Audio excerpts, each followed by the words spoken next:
హెబ్రీలకు రాసినటువంటి పత్రిక 12వ అధ్యాయం. హెబ్రీలకు రాసిన పత్రిక 12వ అధ్యాయము 28, 29 వచనాల్లో మనకి ఇలా వ్రాయబడింది.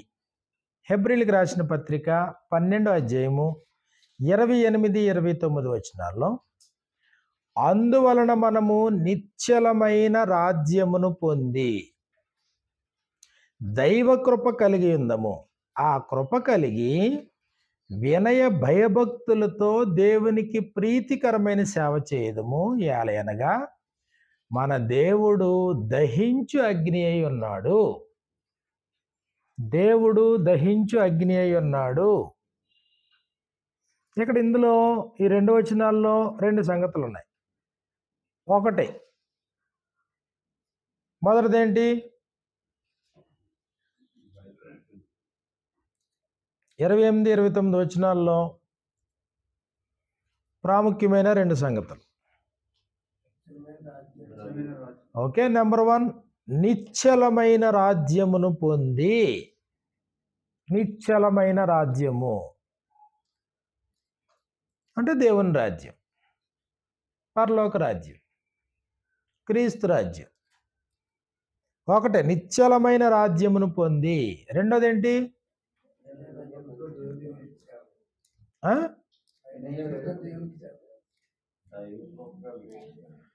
దైవ కృప కలిగి ఉందము. దైవ కృప, దేవుని యొక్క కృప.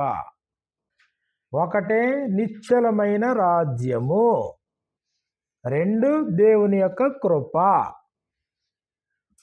ఈ 2 సంగతుల గురించి మనం నేర్చుకుందాం. దేవుని యొక్క రాజ్యము, దేవుడు సకల యుగాల్లో రాజు. దేవుడు సకల యుగాల్లో రాజు.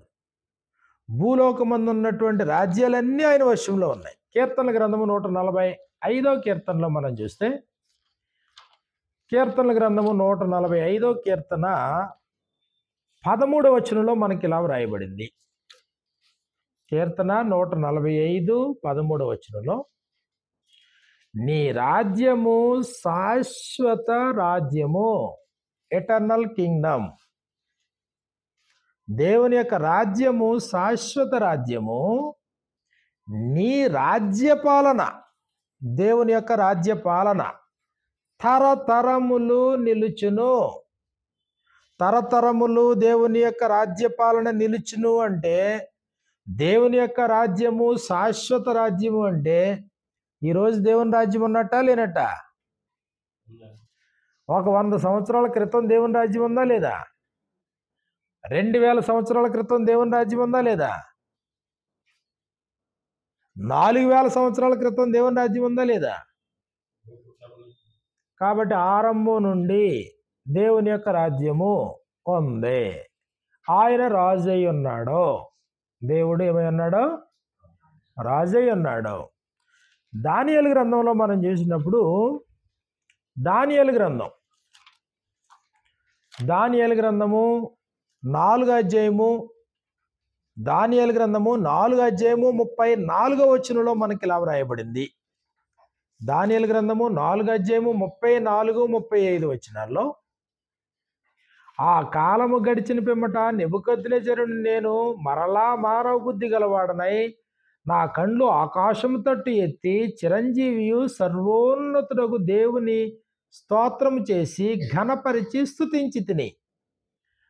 ఆయన ఆధిపత్యము, దేవుని యొక్క ఆధిపత్యము, ఆయన ఆధిపత్యము చిరకాలము వరకు, ఆయన రాజ్యము తరతరములకు ఉన్నవి. ఆయన ఆధిపత్యం చిరకాలం, ఆయన రాజ్యం తరతరాలు. దేవుని యొక్క రాజ్యం ఎవరు గ్రహించారు? ఇది నెబుకద్నెజరు. తిరిగి మళ్ళీ మానవ బుద్ధి అనుగ్రహించబడిన తర్వాత 7 కాలాల పాటు శిక్ష పొందిన తర్వాత, ఇదిగో ఒక మహాచక్రవర్తి, తనకు తాను దేవుని కంటే అధికంగా హెచ్చించుకున్నటువంటి చక్రవర్తి, రాజు, అన్యపు రాజు, ఇదిగో గుర్తించి అంటాడు, ఆయన ఆధిపత్యము చిరకాలం వరకు, ఆయన రాజ్యము తరతరములకు ఉన్నవి. భూ నివాసులందరూ ఆయన దృష్టికి ఎన్నికకు రానివారు. ఆయన పరలోక శాన ఎడలను భూ నివాసుల ఎడలను తన చిత్తము చొప్పున జరిగించువాడు. ఆయన చేయి పట్టుకొని నీవేమి చేయుచున్నావని ఆయనతో చెప్పుటకు ఎవడును సమర్థుడు కాడు. సార్వభౌమాధికారం దేవుంది. సకల రాజ్యాలపైన ఆయనే రాజు. ఆయన ఆధిపత్యం చిరకాలము, ఆయన రాజ్యము తరతరములకు. దానియేలు గ్రంథంలో యెషయా గ్రంథాన్ని మనం చూసినప్పుడు యెషయా గ్రంథం 37 అధ్యాయంలో యెషయా గ్రంథము 37 అధ్యాయము 16 వచనంలో మనకి ఇలా వ్రాయబడింది. 598 పేజీలో యెషయా గ్రంథం 37 అధ్యాయం 16 వచనం. యెహోవా కెరూబుల మధ్యను నివసించుచున్న ఇశ్రాయేలీయుల దేవా, భూమి ఆకాశములను కలుగు చేసిన అద్వితీయ దేవా, నీవు లోకమందున్న సకల రాజ్యములకు దేవుడివై ఉన్నావు. సకల రాజ్యాలు, లోకమందున్న సకల రాజ్యాలకి ఆయన దేవుడు. యిర్మీయా గ్రంథము 10వ అధ్యాయం 10వ వచనంలో కూడా మనకి ఇలా రాయబడుతుంది. యిర్మీయా గ్రంథము 10వ అధ్యాయము 10వ వచనంలో, యెహోవాయే నిజమైన దేవుడు, ఆయనే జీవము గల దేవుడు, సదాకాలము ఆయనే రాజు. కాబట్టి దేవుని యొక్క రాజ్యంలో సదాకాలము ఆయనే రాజు. ఆయన ఉగ్రతకు భూమి కంపించును, జనములు ఆయన కోపమును సహింపలేవు. ఆయన రాజు. ఎంతకాలపు రాజు? సదాకాలం ఆయనే రాజు. సదాకాలం ఆయనే రాజు. సమూయేలు మొదటి గ్రంథము 8వ అధ్యాయము 7వ వచనంలో మనకి ఇలా వ్రాయబడింది. సమూయేలు మొదటి గ్రంథము, మొదటి సమూయేలు గ్రంథము 8వ అధ్యాయము 7వ వచనంలో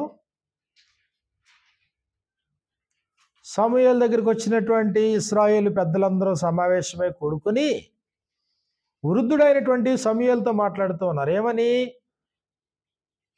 ఇదిగో నీ కుమారులు నీ ప్రవర్తన వంటి ప్రవర్తన గలవారు, చిత్తగించుము, నీ వృద్ధుడవు కాబట్టి సకల జనుల మర్యాద చొప్పున మాకు ఒక రాజు కావాలి. 5వ వచనంలో. 6 7వ వచనంలో ప్రార్థన చేస్తే సమూయేలు, అందుకు దేవుడు యెహోవా సమూయేలుకు సెలవిచ్చినదేమనగా, జనులు నీతో చెప్పిన మాటలన్నిటి ప్రకారం జరిగించు, వారు నిన్ను విసర్జింపలేదు గాని తమ్మును ఏలకుండా. అంటే తమ్మును ఏలేదెవరు? రాజు. ఆ రాజు దేవుడు. తమ్మును ఏలకుండా వారు నిన్ను కాదు నన్నే విసర్జించారు. అంటే ఎప్పటికీ ఆయనే రాజు. కానీ ప్రజలు ఏం చేశారు? మధ్యలో మాకు ఆయన రాజు వద్దని ఆయన రాజుని తిరస్కరించారు. ఆయన రాజుగా తమను ఏలకుండా వారు తిరస్కరించిన తర్వాత అప్పుడు ఆయన ఏం చేయడం మొదలుపెట్టాడు? ఆయన వారు కోరుకున్నట్లుగా మానవ రాజుల్ని వారికి ఏర్పాటు చేశాడు. అంతే కదా జరిగింది. జరిగినటువంటి సంగతే అది. మొదటి సమూయేలు గ్రంథం 12వ అధ్యాయంలో మనం చూసినప్పుడు, మొదటి సమూయేలు గ్రంథం 12వ అధ్యాయంలో 12వ వచనం మనకి ఇలా వ్రాయబడింది. అయితే అమ్మోనీయుల రాజైన నాహోషు మీ మీదికి వచ్చుట మీరు చూడగానే మీ దేవుడైన యెహోవా మీకు రాజై ఉన్నను. మీ దేవుడైన యెహోవా మీకు రాజై ఉన్నను. ఆయన కాదు ఒక రాజు మమ్మును ఏలవల్లని మీరు నాతో చెప్పితిరి. కాబట్టి మీరు కోరుకున్న రాజు ఇతడే. యెహోవా ఇతన్ని మీ మీద రాజుగా నిర్ణయించున్నాడు. కాబట్టి మీ కోరికను బట్టి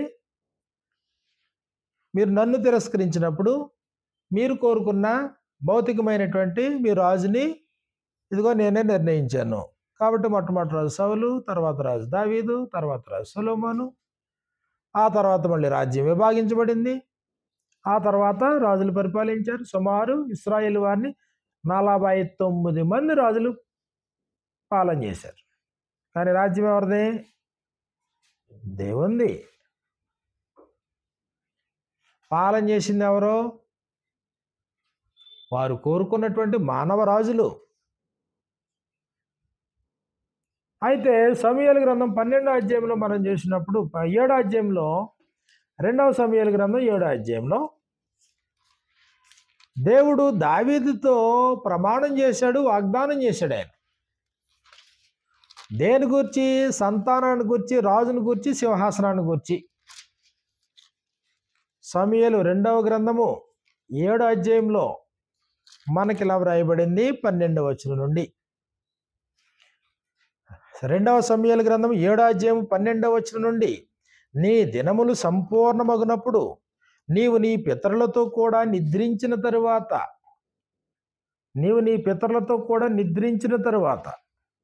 అంటే చనిపోయిన తర్వాత, నువ్వు మరణించిన తర్వాత, నీ గర్భములో నుండి వచ్చిన నీ సంతతిని హెచ్చించి రాజ్యమును అతనికి స్థిరపరిచెదను.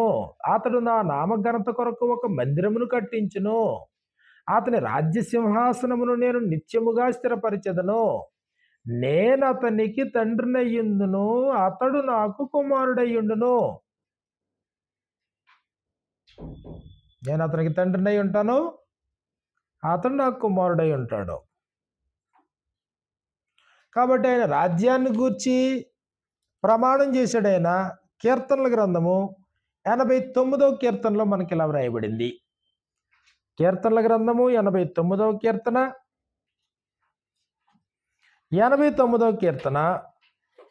28వ వచనం నుండి మనకి ఇలా వ్రాయబడింది. కీర్తనలో 89వ కీర్తన 28వ వచనం నుండి, నా కృప నిత్యము అతనికి తోడుగా ఉండజేసేదను, నా నిబంధన అతనితో స్థిరముగా ఉండును, శాశ్వత కాలం వరకు అతని సింహాసనమును. శాశ్వత కాలం వరకు సింహాసనం. ఏ సింహాసనమైనా శాశ్వత కాలం ఉంటుందా అంటే ఉండదు. సింహాసనం తాత్కాలికం, కానీ శాశ్వత కాలం వరకు అతని సంతానము, ఆకాశము ఉన్నంత వరకు అతని సింహాసనమును. సంతానం శాశ్వతం, 2 సింహాసనం శాశ్వతం. అతన్ని నిలుపుతాను. అతని కుమారులు నా ధర్మశాస్త్రం విడిచి నా న్యాయ విధులను ఆచరింపని ఎడల, వారు నా కట్టడలను అపవిత్రపరిచి నా ఆజ్ఞను గైకొనని ఎడల, నేను వారి తిరుగుబాటునకు దండముతోనూ వారి దోషమునకు దెబ్బలతోనూ వారిని శిక్షిస్తాను. ఎవరో? దావీదు సంతానంలో ఎవరైతే తిరుగుబాటు చేస్తారో, ఇదిగో వారిని మళ్ళీ నేను శిక్షిస్తాను. కానీ నా కృపను అతనికి అంటే దావీదుకి బొత్తుగా ఎడమ చేయను. అవసరమైతే శిక్షిస్తాను తప్ప నిర్మూలన అయితే చేయను. ఆ తర్వాత అబద్ధికుడనై నా విశ్వాస్యతను నేను విడవను. ఇదిగో నేను మాట ఇస్తున్నాను కదా, మళ్ళీ విశ్వాస్యతని మళ్ళీ వెనక్కి తీసుకొని నేను అబద్ధమాడను. నా నిబంధనను నేను రద్దుపరచను. ఇదిగో ఇప్పుడు నిబంధన చేస్తున్నాను, నా పెదవుల గుండా బయలు వెళ్ళిన మాటను మార్చను. అతని సంతానము, ఎవరి సంతానం? దావీదు రాజైన దావీదు సంతానము శాశ్వతముగా ఉండుననియు, అతని సింహాసనము సూర్యుడున్నంత కాలము నా సన్నిధిని ఉండుననియు. సూర్యుడు ఎంతకాలం అయితే ఉంటాడో ఆ సింహాసనం అంతకాలం ఉంటుంది. చంద్రుడు ఉన్నంతకాలము అది నిలుతుంది. ఏంటది? సింహాసనము. సంతానాన్ని గూర్చి, 2 సింహాసనాన్ని గూర్చి. కానీ వీళ్ళు కొంతకాలం తర్వాత వీళ్ళు ఏమైపోయారు? వీళ్ళు చెరకెళ్ళిపోయారా? ఆ తర్వాత రాజులు ఉన్నారా? సింహాసనం ఖాళీగానే ఉందా? రాజులు లేరు ఇశ్రాయేలుకి. వీళ్ళు వెళ్ళి 70 సంవత్సరాలు చెరలో ఉన్నారు. ఆ తర్వాత మళ్ళీ తిరిగి వచ్చారు. రాజు ఉన్నాడా? రాజు లేడు. కానీ రాజ్యం ఉంది, రాజు లేడు. ఎదురు చూశారు. ప్రవక్తలందరూ ప్రవచించారు. ఏమని ప్రవచించారు? ఇదిగో దావీదు సింహాసనంలో ఒక రాజు రాబోతున్నాడు, చిగురు అనేవాడు ఒకడు పుడతాడు. అతను యెహోవాకు మందిరం కడతాడు. అతడు రాజే నిత్యము రాజ్య పరిపాలన చేస్తాడు. ఎవరైనా మెస్సియా. ప్రవక్తలు ప్రవచించిన ప్రవచనాలను బట్టి వీళ్ళు ఎదురు చూస్తూ ఉన్నారు. సుమారు 400 సంవత్సరాలు ఏ రాజు లేడు.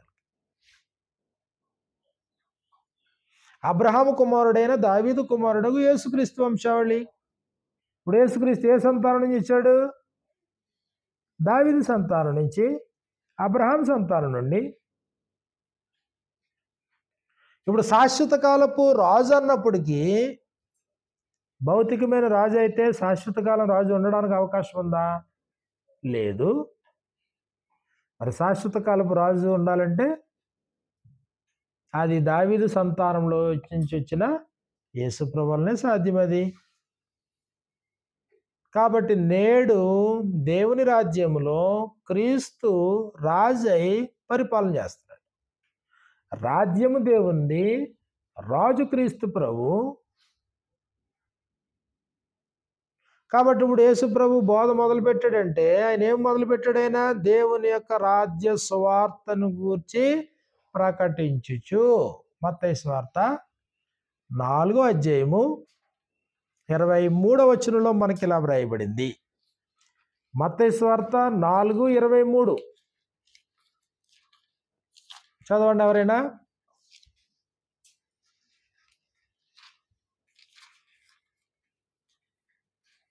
మత్తయి సువార్త 4:23లో యేసువారి సమాజ మందిరములలో బోధించుచు, అది ఏ సువార్త ప్రకటిస్తున్నాడంట?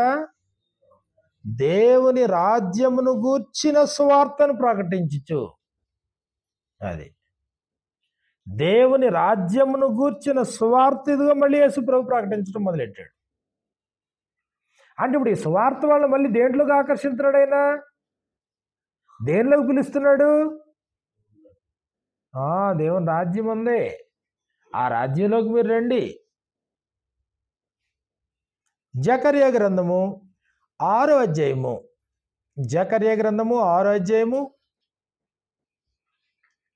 11 నుంచి 13 వచనాల్లో మనకి ఇలా వ్రాయబడింది. 779వ పేజీ, 779.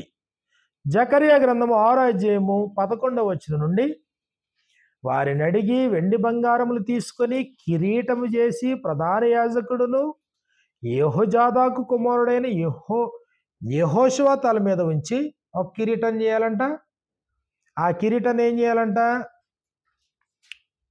యెహోషువ తల మీద ఉంచి అతనితో ఇట్లనుము, సైన్యములకు అధిపతియగు యెహోవా సెలవిచ్చినదేమనగా, చిగురు అను ఒకడు కలడు.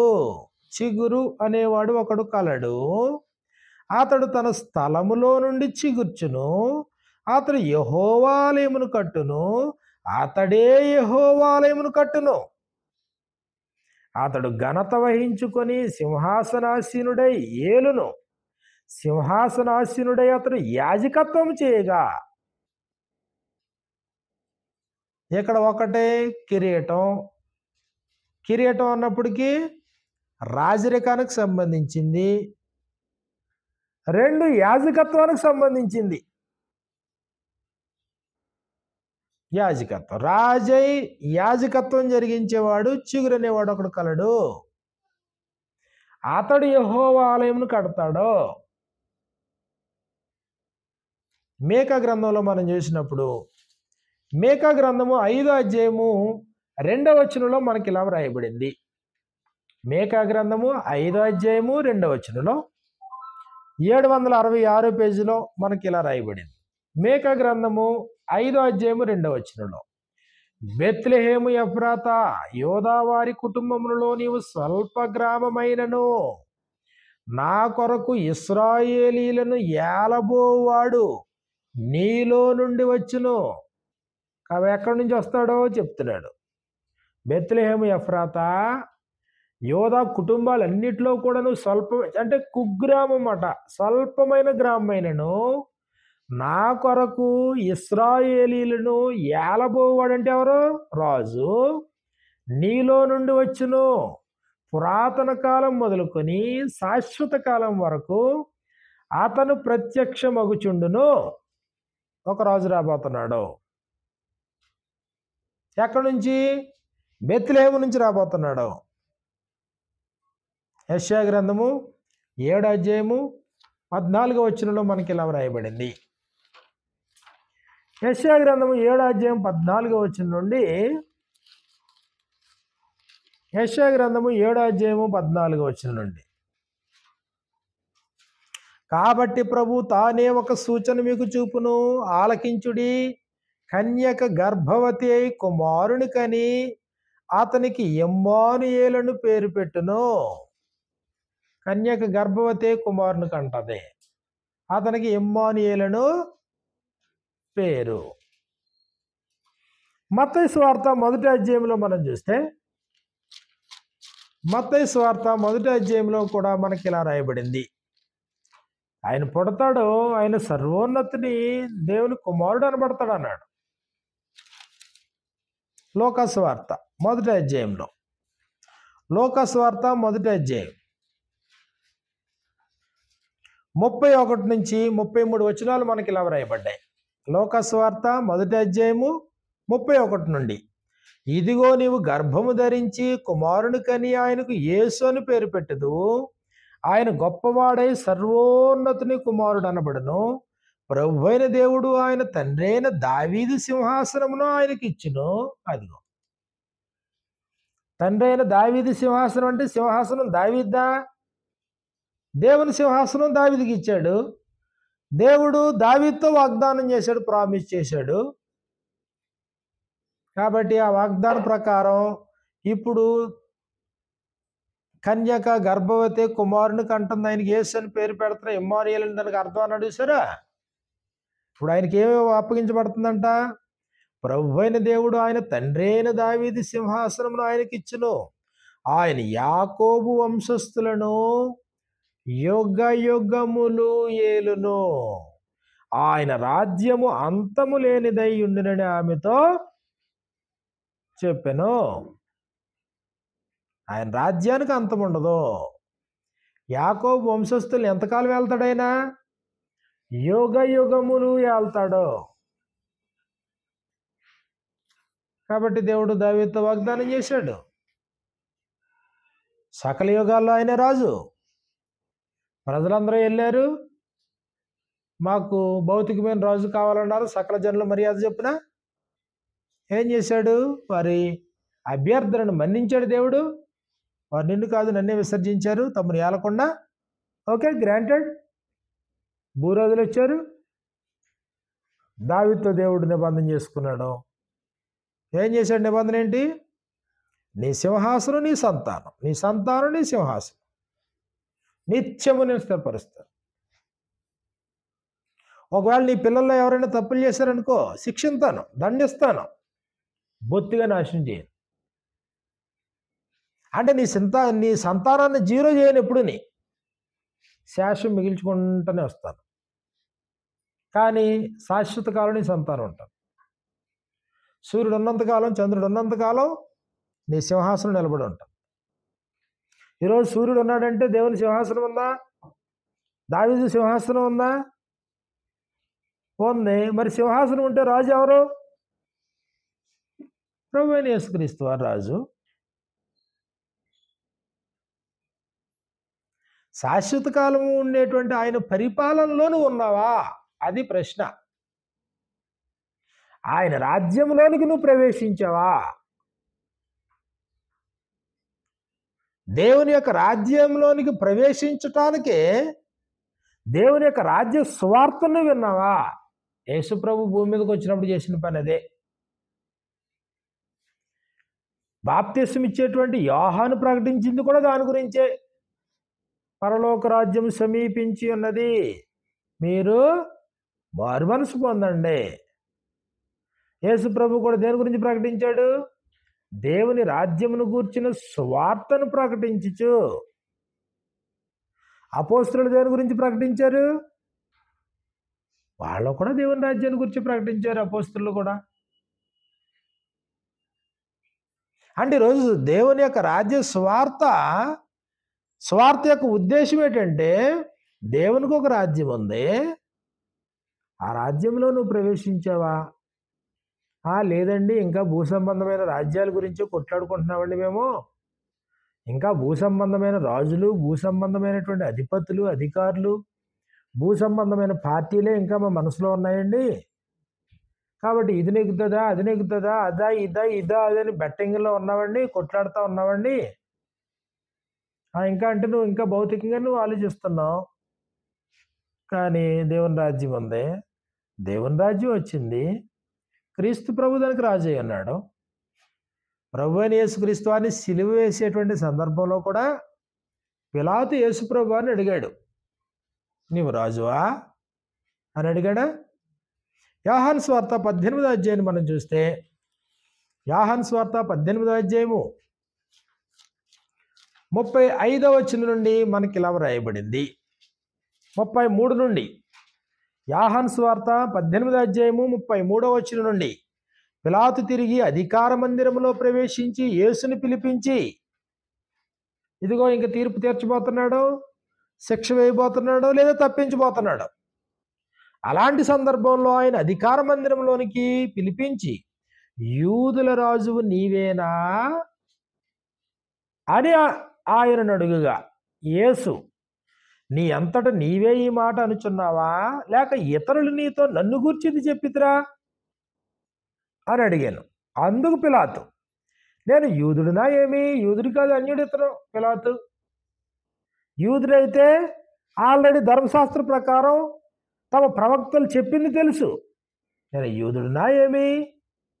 నీ స్వజనమును ప్రధాన యాజకులను నిన్ను నాకు అప్పగించితిరి కదా, నువ్వేమి చేసితో అని అడుగుగా, యేసు, నా రాజ్యము ఈ లోక సంబంధమైనది కాదు. యేసుప్రభు అన్నాడు, రాజ్యం ఉందా? యేసు ఉంది. నా రాజ్యము ఈ లోక సంబంధమైనది కాదు. నా రాజ్యము ఈ లోక సంబంధమైనది అయితే నేను యూదులకు అప్పగింపబడినట్లు నా సేవకులు పోరాడుదురు గాని నా రాజ్యము ఇహ సంబంధమైనది కాదనెను. నా రాజ్యము ఇహ సంబంధమైనది అయితే ఇహ సంబంధమైన సైన్యం నాకు ఉండాలి. మరి మీరు వచ్చి నన్ను పట్టుకుని నన్ను అరెస్ట్ చేసినప్పుడు నేను రాజునైతే, నాకు ఇక్కడ రాజ్యం ఉంటే, అది భౌతికమైంది అయితే, మరి నా సేవకులకి నీ సేవకులకి మధ్యలో యుద్ధం జరిగి ఉండాలి కదా, నా సేవకులు నీతో పోరాడి ఉండాలి కదా నా పక్షాన. నా రాజ్యము ఇహ సంబంధమైంది కాదు. అప్పుడు ఆయన అన్నాడు 37, 38 వచనాలు, అందుకు పిలాతు, నీవు రాజువా అని ఆయన అడుగుగా, యేసు, నీవన్నట్టు నేను రాజునే. దేని ప్రకారం రాజైనా? దేవుడే కదా రాజు. సకల యుగాల్లో ఆయనే రాజు కదా. మరి ఈయన ఎలా రాజైనా? అబ్రహాముతో చేసినటువంటి నిబంధనను బట్టి, వాగ్దానాన్ని బట్టి. కాబట్టి ఇదిగో నీ సంతానములో నిత్యము సింహాసనాసీనుడే రాజు ఉంటాడు. నీ సంతానం శాశ్వత కాలం ఉంటుంది, నీ సింహాసనం శాశ్వత కాలం ఉంటుంది. ఇప్పుడు దావీదుకి సింహాసనాన్ని ఇచ్చింది ఎవరు? దేవుడే. ఆ సింహాసనం మీద కూర్చోవడానికి రాజును అనుగ్రహించేది ఎవరు? దేవుడే. అలాగే భౌతిక సంబంధమైన రాజులను చూశాడు ఆయన. భౌతిక సంబంధమైన రాజులందరూ ఆరంభ సూరులు, అంత్యభ్రష్టులు.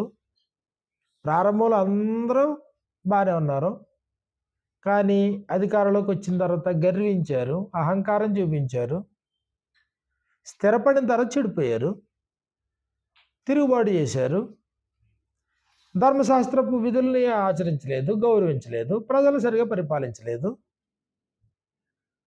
కానీ ఇప్పుడు ఈ రాజు శాశ్వతమైనటువంటి రాజు.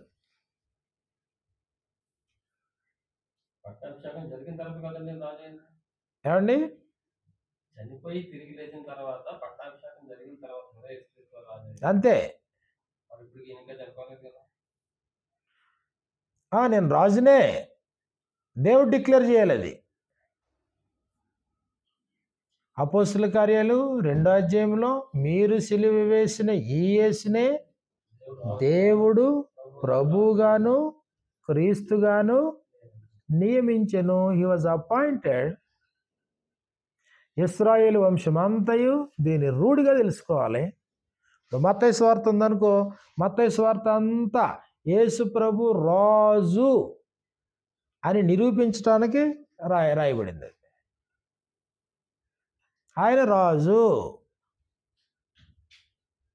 ఇదిగో యూదులకు రాజుగా వచ్చినటువంటి వాడు. ఆయన పుట్టినప్పుడే చెప్పాడు, ఈయన ఏమో సర్వోన్నతుని దేవుని కుమారుడు అనబడతాడు. అది దేవుడు తన తండ్రి అయిన దావీదు సింహాసనాన్ని అతనికి ఇస్తాడు.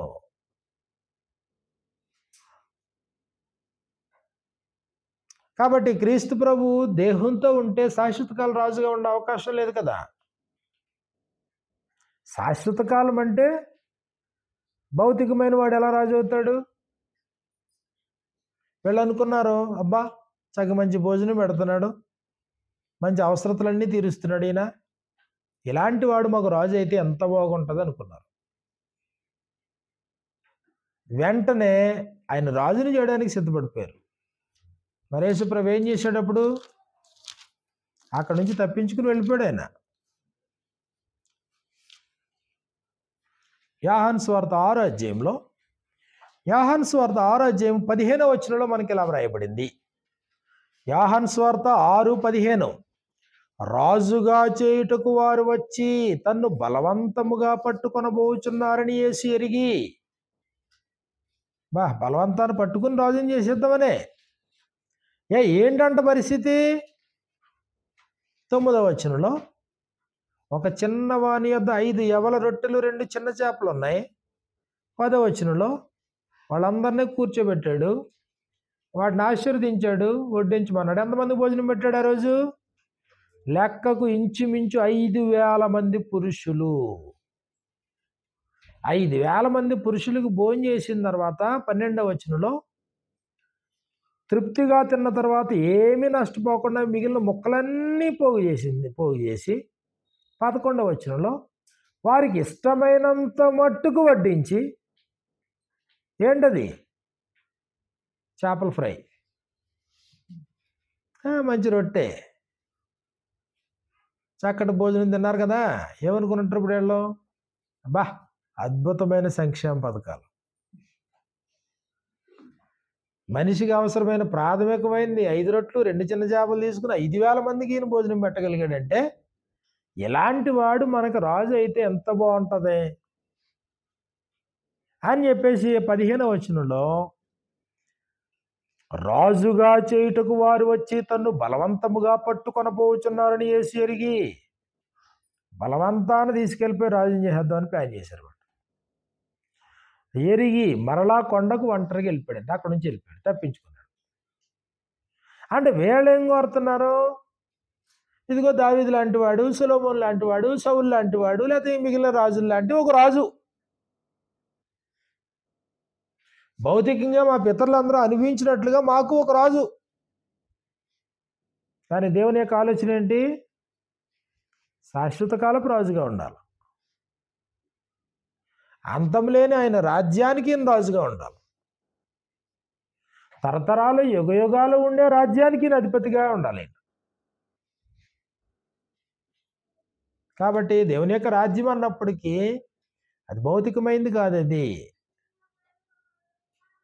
భౌతికమైన రాజ్యాలు ఉన్నాయి ఆల్రెడీ, మనకు తెలియని ఏం కాదు. ఆ రాజ్యానికి ఒక రాజు ఉంటాడు, ఆ రాజ్యానికి ఒక క్యాబినెట్ ఉంటుంది, ఆ రాజ్యానికి ఒక చట్టం ఉంటుంది, ఆ రాజ్యానికి కొంత నిధులు ఉంటాయి, ఆ రాజ్యానికి భౌతికపరమైన సరిహద్దులు ఉంటాయి, ఎల్లలు ఉంటాయి. కానీ ఇది ఆత్మ సంబంధమైనటువంటి రాజ్యము. లూకాసు వార్త 9వ అధ్యాయము 10వ వచనంలో, లూకాసు వార్త 9వ అధ్యాయము 10వ వచనం మనం చూసినప్పుడు, ఆయన రాజ్యము మీ వద్దకు వచ్చింది అన్నాడు. లూకాసు వార్త 9వ అధ్యాయము 10వ వచనాన్ని మనం చూసినప్పుడు,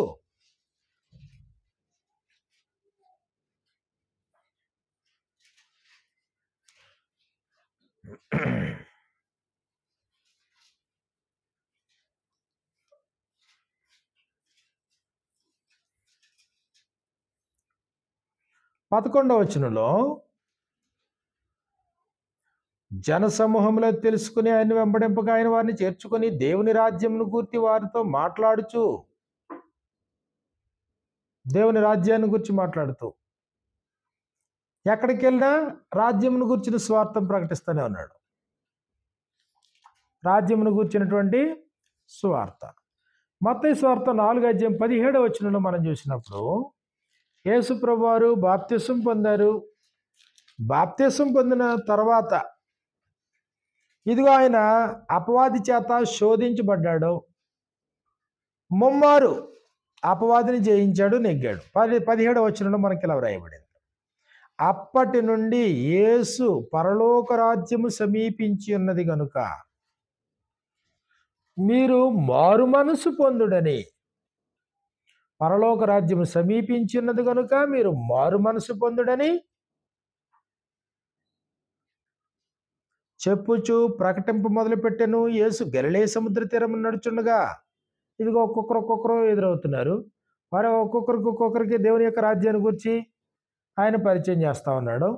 23వ వచనంలో యేసు వారి సమాజ మందిరంలో బోధించుచు దేవుని రాజ్యమును గురించిన స్వార్థను ప్రకటించుచు, అదిగో రాజ్యమును గురించిన స్వార్థను ప్రకటించడం ఆయన మొదలుపెట్టాడు. మార్క్స్ వార్తలో మనం చూసినప్పుడు మార్క్స్ వార్త 1వ అధ్యాయంలో, మార్క్స్ వార్త 1వ అధ్యాయం 14-15 వచనాలు మనకి ఇలా వ్రాయబడింది. మార్క్స్ వార్త 1వ అధ్యాయం 14-15 వచనాల్లో కాలము సంపూర్ణమై ఉన్నది, దేవుని రాజ్యము సమీపించి ఉన్నది, మారు మనసు పొంది స్వార్థ నమ్ముడని చెప్పుచు దేవుని స్వార్థ ప్రకటించుచు గలిలేకు వచ్చాను. దేవుని యొక్క రాజ్య స్వార్థనే ప్రకటిస్తూ ఉన్నాడు ఆయన. రాజ్యం సమీపించింది, మీరు మారు మనసు పొందండి, రాజ్యంలోనికి మీరు ప్రవేశించండి, రాజ్యపు ప్రవేశం కొరకు. రోమిలికి రాసినటువంటి పత్రికలు అన్నాడు, దేవుని యొక్క రాజ్యం అంటే భౌతిక సంబంధమైనటువంటి భోజనం కాదు. రోమపత్రిక 14వ అధ్యాయము 17వ వచనంలో మనకి ఇలా వ్రాయబడింది. రోమ 14:17 దేవుని యొక్క రాజ్యము భోజనమును పానమును కాదు గాని నీతియు సమాధానమును పరిశుద్ధాత్మ యందలి ఆనందమునై ఉన్నది. అంటే భౌతిక సంబంధమైనటువంటి భోజనాల గురించి కాదు, సంక్షేమ పథకాల గురించి కాదు. ఇది భౌతికమైన ఈవులను అపేక్షించి ఏర్పడిన రాజ్యం కాదు. అలాంటి వారి కొరకు ఉద్దేశించబడిన రాజ్యం కాదు ఇది. దేవుని యొక్క రాజ్యం అంటే నీతి, దేవుని నీతి, సమాధానము, దేవునితో ప్రజలతో సమాధానం, పరిశుద్ధాత్మ యందలి ఆనందం. దేవుని యొక్క రాజ్యం అన్నప్పటికీ దేవుని యొక్క రాజ్యం పరిశుద్ధాత్మ యందలి ఆనందమై ఉన్నది. అపోస్తలులు కానీ యేసు ప్రభువారు కానీ దేవుని యొక్క రాజ్యం అన్నప్పటికీ ఇదిగో ఇలాంటి వారు ఇలా ప్రవర్తిస్తే అలాంటి వారు రాజ్యమునకు హక్కుదారులు కారు అని సంఘాలతో డైరెక్ట్గా వారు ప్రస్తావించిన సందర్భాలు ఉన్నాయి. కొరింథీయులకు రాసినటువంటి మొదటి పత్రిక 6వ అధ్యాయము 9-10 వచనాలు మనకి ఇలా వ్రాయబడింది. కొరింథీయులకు రాసిన మొదటి పత్రిక 6వ అధ్యాయం 9-10 వచనాల్లో అన్యాయస్తులు దేవుని రాజ్యమునకు వారసులు కానేరవని మీకు తెలియదా? మోసపోకుడి, జారులైనను విగ్రహారాధికులైనను వ్యభిచారులైనను ఆడంగితనము గల వారైనను పురుష సంయోగులైనను దొంగలైనను లోభులైనను త్రాగుబోతులైనను దోషకులైనను దోచుకొని వారైనను దేవుని యొక్క రాజ్యమునకు వారసులు కానేరరు. దేవుని యొక్క రాజ్యము నీతి, సమాధానము, పరిశుద్ధాత్మ యందలి ఆనందము. దేవుని రాజ్యం ఎలాంటి వారికి ప్రవేశము లేదు. గలతీయులకు రాసిన పత్రిక 5వ అధ్యాయాన్ని మనం చూస్తే గలతీయులకు రాసిన పత్రిక 5వ అధ్యాయము 19 నుంచి మనకి ఇలా రాయబడింది. 19 నుంచి 21 వచనాలు. గలతీ పత్రిక 5వ అధ్యాయము 19 నుండి శరీర కార్యములు స్పష్టమై ఉన్నవి. అవేంటంటే జారత్వము, అపవిత్రత, కాముకత్వము, విగ్రహారాధన, అభిచారము, ద్వేషములు, కలహము, మత్సరము, క్రోధము, కక్షలు, భేదములు, విమతములు, అసూయలు, మత్తతులు, అల్లరితో కూడిన ఆటపాటలు మొదలైనవి. వీటిని గూర్చి నేను మునుపు చెప్పిన ప్రకారం ఇట్టి వాటిని చేయువారు దేవుని రాజ్యమును స్వతంత్రించుకొనరని మీతో స్పష్టముగా చెప్పుచున్నాను. సంఘాలతో డైరెక్ట్గా అపోస్తలులు ఇలాంటి వారు ఆయన రాజ్యంలో ఉండడానికి వీల్లేదు అని చెప్పారు. అలాంటి వారి కొరకు ఉద్దేశించబడింది కాదు ఆయన రాజ్యము. ఎఫెసీయులకు రాసిన పత్రిక 5వ అధ్యాయము, ఎఫెసీయులకు రాసిన పత్రిక 5వ అధ్యాయము 3 నుంచి 5 వచనాల్లో మనకి ఇలా వ్రాయబడింది. ఎఫెసీ పత్రిక 5వ అధ్యాయము 5 నుంచి 3 నుంచి 5 వచనాల్లో మీలో జారత్వమే గాని, ఏ విధమైన అపవిత్రతయే గాని, లోభత్వమే గాని వీటి పేరైనను ఎత్తకూడదు. ఇదే పరిశుద్ధులకు తగినది. కృతజ్ఞతావచనమే మీరు ఉచ్చరింపవలను గాని మీ నోట బూతులైనను, పోకిరి మాటలైనను, సరసోక్తులైనను ఉచ్చరింపకూడదు. ఇవి మీకు తగవు. వ్యభిచారి అయినను, అపవిత్రుడైనను, విగ్రహారాధికుడై ఉన్న లోభి అయినను క్రీస్తు యొక్కయు దేవుని యొక్కయు రాజ్యమునకు హక్కుదారుడు కాడని సంగతి మీకు నిశ్చయముగా తెలియను. క్రీస్తు యొక్కయు దేవుని యొక్కయు రాజ్యమునకు హక్కుదారుడు కాడు. అంటే ఇప్పుడు ఆయన రాజ్యంలో ఎలాంటి వారికి ప్రవేశం? కాబట్టి ఇప్పుడు సంఘంలోనికి ప్రవేశించడం అంటే ఆయన రాజ్యంలోనికి ప్రవేశించడం. నమ్మి బాప్తిసం పొందినవాడు రక్షించబడుతున్నాడు, రక్షించబడినవాడు రాజ్యంలోనికి ప్రవేశిస్తున్నాడు. ఒకడు నీటి మూలముగాను ఆత్మూలముగాను తిరిగి జన్మించితేనే తప్ప దేవుని యొక్క రాజ్యంలో ప్రవేశింపలేడు. యేసు ప్రభు వారు నికోదేముతో చెప్పినటువంటి మాట అది. యోహాను సువార్త 3వ అధ్యాయాన్ని మనం చూసినప్పుడు, యోహాను సువార్త 3వ అధ్యాయము 3వ వచనం నుండి మనకి ఇలా రాయబడింది. అందుకు యేసు అతనితో, ఒకడు క్రొత్తగా జన్మించితేనే గాని అతడు దేవుని రాజ్యమును చూడలేడని నీతో నిశ్చయముగా చెప్పుచున్నాను. అందుకు నికోదేము, ముసలివాడైన మనుషుడు ఎలాగూ జన్మింపగలడు? రెండవ మారు తల్లి గర్భమందు ప్రవేశించి జన్మింపగలడా అని అడుగగా యేసు ఇట్లనెను, ఒకడు నీటి మూలముగాను ఆత్మ మూలముగాను జన్మించితేనే గాని దేవుని రాజ్యంలో ప్రవేశింపలేడని నీతో నిశ్చయముగా చెప్పుచున్నాను. క్రొత్త జన్మ అంటే నూతన శిశువుగా క్రొత్తగా జన్మించితేనే గాని దేవుని యొక్క రాజ్యంలో ప్రవేశింపలేరు. యేసుప్రభు అంటాడు కదా, చిన్నపిల్లల్ని ఆటంకపరచొద్దు, ఎలాంటి వారిదే దేవుని యొక్క రాజ్యము. కాబట్టి ఇప్పుడు కాంగ్రెస్ ఉంది, తెలుగుదేశం ఉంది, లేకపోతే సిపిఎం ఉంది, సిపిఐ ఉంది, జనసేన ఉంది, లేకపోతే ఇంకా ఏవో రాజ్యాలు ఉన్నాయి. ఇలాగే అన్నీ ఉన్నాయి. వాటికి రాజులు ఉన్నారు, వాటికి పాలసీలు ఉన్నాయి, వాటికి సంక్షేమ పథకాలు ఉన్నాయి. ఇదిగో ప్రపంచవ్యాప్తంగా దేవుని యొక్క రాజ్యం కూడా ఉంది. దీనికి రాజు ఎవరు? యేసు ప్రభు రాజు. ఎవరు దీని ప్రజలు? ఎవరైతే దేవుణ్ణి యేసు ప్రభుని ఎరిగి లోపలికి ప్రవేశిస్తారో వాళ్ళు, నమ్మి బాప్తిసం ఎవరైతే పొందుతారో వాళ్ళు, నీటి మూలముగా ఆత్మూలముగా ఎవరైతే తిరిగి జన్మిస్తారో వాళ్ళు ఆ రాజ్యంలో ప్రవేశిస్తున్నారు. రాజు ఆత్మ సంబంధమైన వాడు, ప్రజల ఆత్మ సంబంధమైన వారు, దాని రాజ్యాంగ చట్టం ఆత్మ సంబంధమైంది, దాని పరిధి బౌండరీస్ ఆత్మ సంబంధమైన బౌండరీస్.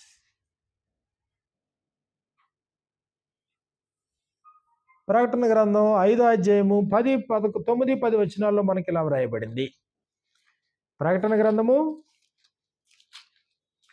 5వ అధ్యాయము 9, 10 వచనాల్లో, ఆ పెద్దలు నీవు ఆ గ్రంథమును తీసుకుని దాని ముద్రలు విప్పుటకు యోగ్యుడవు, నీవు వధింపబడిన వాడవై నీ రక్తమిచ్చి, యేసు ప్రభు వధింపబడిన వాడే, ఆయన రక్తాన్ని స్వరక్తాన్ని ఇచ్చి ప్రతి వంశములోను, ఆయా భాషలు మాట్లాడు వారిలోను, ప్రతి ప్రజలోను, ప్రతి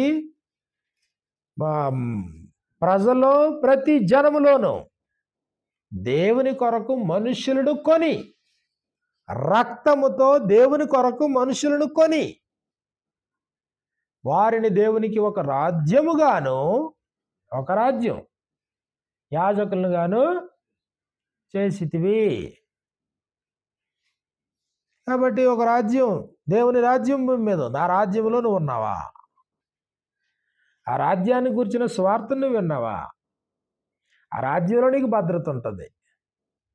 ఆ రాజ్యంలో నువ్వు క్షేమంగా ఉంటావు. ఆ రాజ్యం భోజనం పానం కాదు, రక్తమాంసాలు కాదు. ఆ రాజ్యం, ఆ రాజ్యంలో ఉన్నటువంటి ప్రతి పౌరుడు ప్రభు యొక్క ఆజ్ఞలకు లోబడతాడు, ప్రభు విధులకు లోబడతాడు. ఆయనే అధిపతి, ఆయనే సర్వాధికారి, ఆయనే రాజు. దేవుని యొక్క రాజ్యంలో ఇదిగో ఇలాంటోళ్ళు ఉండరు అన్నాడు. అంతే. వాళ్ళకి ప్రవేశం లేదు అందులో. వాళ్ళ హక్కుదారులు కారు, వాళ్ళ హక్కుదారులు కారు. కాబట్టి హెబ్రీయులకు రాసిన పత్రిక 12వ అధ్యాయంలో, హెబ్రీయులకు రాసినటువంటి పత్రిక 12వ అధ్యాయాన్ని మనం చూసినప్పుడు 28, 29 వచనాల్లో, అందువలన మనము నిశ్చలమైన రాజ్యమును పొంది, అది నిశ్చలమైన రాజ్యం. ఏదో గవర్నమెంట్ మారిపోతుంది అనడానికి లేదు. మారదు. బ్రతుకున్నంతకాలం ఇదే గవర్నమెంట్, ఒకే గవర్నమెంట్, ఒకే రాజు. ఆయన నీతికి రాజు, సమాధానానికి రాజు. అటు దేవుని వైపు నుంచి సంగతులన్నీ ఎరిగిన రాజు, ఇటు మానవుల వైపు నుంచి అన్ని సంగతులు ఎరిగిన రాజు. కాబట్టి అలాంటి రాజ్యంలోనే నీకు రక్షణ, అలాంటి రాజ్యంలోనే నీకు భద్రత, అలాంటి రాజ్యపు పౌరుడుగా నువ్వు జీవించాలి. యేసు ప్రభు మత్తయి సువార్త 5, 6, 7 అధ్యాయాల్లో ఆ రాజ్యంలోనికి ఒకవేళ ఎవరైనా ప్రవేశిస్తే ఆ రాజ్యపు వాతావరణం ఎలా ఉంటుందో తెలియజేశాడు. దేవుని యొక్క రాజ్యపు వాతావరణం, దేవుని యొక్క రాజ్యపు మేనిఫెస్టో. మత్తయి సువార్త 5, 6, 7 అధ్యాయాలు. ఒకవేళ రాజ్యంలో నువ్వు ప్రవేశించావు అనుకోండి, ఇదిగో నువ్వు ధన్యుడివి, ధన్యుడివి, ధన్యుడివి. 3 నుంచి 8 అధ్యాయం, 3 నుంచి 8 వచనాలు 5వ అధ్యాయం. ఆత్మ విషయమై దీనులైన వారు ధన్యులు, గర్విష్ఠులు ధన్యులు కాదు. ఆత్మ విషయమై దీనులైన వారు ధన్యులు, పరలోక రాజ్యము వారిది. తర్వాత దుఃఖపడేవారు ధన్యులు, వారు వాదార్చబడతారు. సాత్వికులు ధన్యులు, వారు భూలోకమును స్వతంత్రించుకుంటారు. సాత్వికము, సాధువైన నాలుగు కలిగినటువంటి వారు ధన్యులు. భూలోకంలో ఎక్కడైనా బ్రతకగలరు, భూలోకమును స్వతంత్రించుకుందరు. నీతి కొరకు ఆకలి దప్పిక గలవారు ధన్యులు, వారు తృప్తిపరచబడతారు. కనికరము కలిగిన వారు ధన్యులు, వారు కనికరాన్ని పొందుతారు. హృదయ శుద్ధి గలవారు ధన్యులు, వారు దేవుని చూచెదరు. సమాధానపరుచువారు ధన్యులు, ఇదిగో మధ్యవర్తిగా ఉండి పొరలేయకుండా అటు ఇటు సమాధానపరిచేవారు ధన్యులు, వారు దేవుని కుమారులు అనబడతారు. ధన్యతలతో మొదలుపెట్టాడు. రాజ్యంలో ఉండడం నీకు ధన్యత. లోకములో మీకు శ్రమ, లోకములో మీకు ఆందోళన, లోకంలో మీకు భయాలు, లోకంలో ఇన్సెక్యూర్ ఫీలింగ్ లోకంలో. కానీ ఇప్పుడు ఆయన రాజ్యంలో నీకు భద్రత ఉంది, నీకు క్షేమం ఉంది, నీకు మేలు ఉంది ఆయన రాజ్యంలో. కాబట్టి దేవుని యొక్క శాశ్వతమైన రాజ్యం, ఆయన నిశ్చలమైనటువంటి రాజ్యమును మనం పొంది ఆ రాజ్యంలోనికి నేను ప్రవేశించాలి. ఆయన నాకు రాజు అయి ఉండాలి. క్రీస్తును నా హృదయంలో ప్రభువుగా నేను ప్రతిష్ఠించుకోవాలి. ఆయన నన్ను ఏలేవాడు, నన్ను మేపేటువంటి వాడు, నా సమస్తమైనటువంటి అవసరతలు తీర్చేటువంటి వాడు. ఆయనకు ఒక చిత్తం ఉంది, ఆయనకు ఒక మనసు ఉంది. ఆయన ప్రణాళిక ప్రకారంగా నేను నిర్ణయాలు తీసుకుని ముందుకెళ్తాను. నువ్వు ఏ రాజ్యంలో ఉంటే ఆ రాజ్యానికి సంబంధించినటువంటి ఆ చట్టం అంతా నీకు వర్తింపవుతుంది. నేను దేవుని రాజ్యంలో ఉంటే దేవుని యొక్క చట్టం నా కొరకు. క్రొత్త నిబంధన, అపోస్తలుల బోధ, ఆ రాజ్య పౌరుడిగా నేను బ్రతకాలి. కాబట్టి నేను ఏ రాజ్యంలో? దేవుని యొక్క రాజ్యంలో. ఒకవేళ ఏమైనా ఫేవరిజం పెంచుకుంటే ఏ రాజు మీద పెంచుకోవాలి ఫేవరిజం? ఏ రాజు?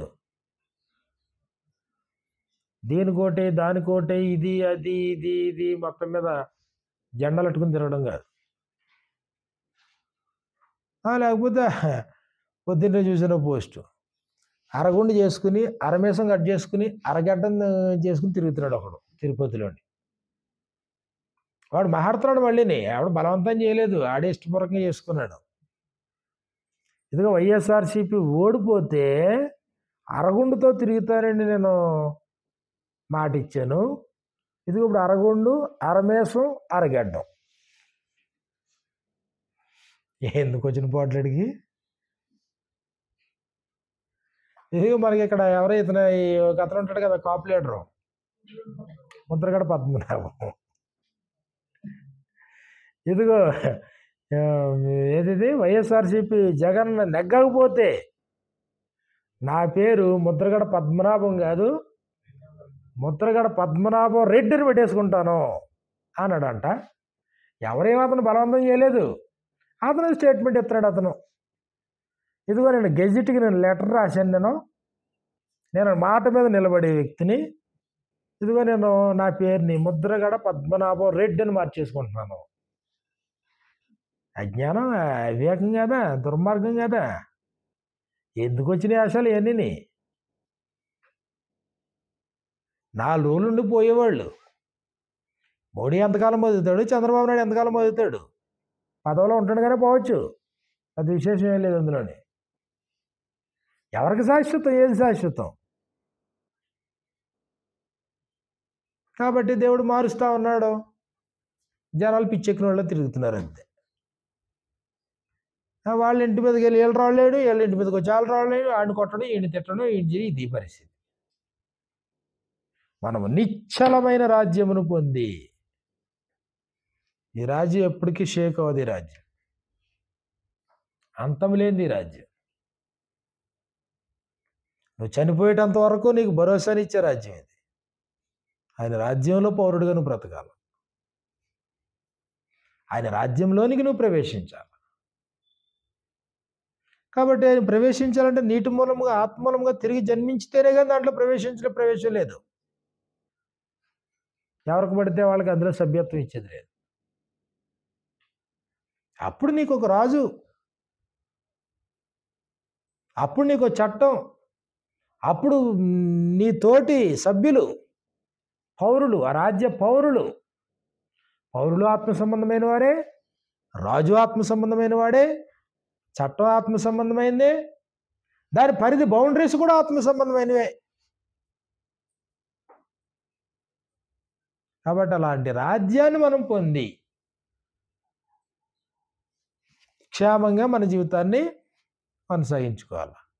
కాబట్టి అప్పుడు నువ్వు రాజ్యంలో ఉన్నావా, రాజ్యానికి వెలుపల ఉన్నావా?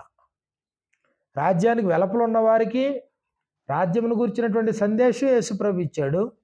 రాజ్యానికి వెలుపల ఉన్న వారికి ఇదిగో బాప్తిసం ఇచ్చేటువంటి యోహాను కూడా సందేశాన్ని ఇచ్చాడు. రాజ్యానికి వెలుపల ఉన్నటువంటి వారికి అపోస్తలుడు కూడా వెళ్ళి సందేశాన్ని ఇచ్చారు. రాజ్యానికి వెలుపల ఉన్న వారికి నేటి స్వార్థికులు కూడా సందేశాన్ని ఇస్తా ఉన్నారు. ఎందులోకి? ఇదిగో మీరు రాజ్యంలోకి రండి,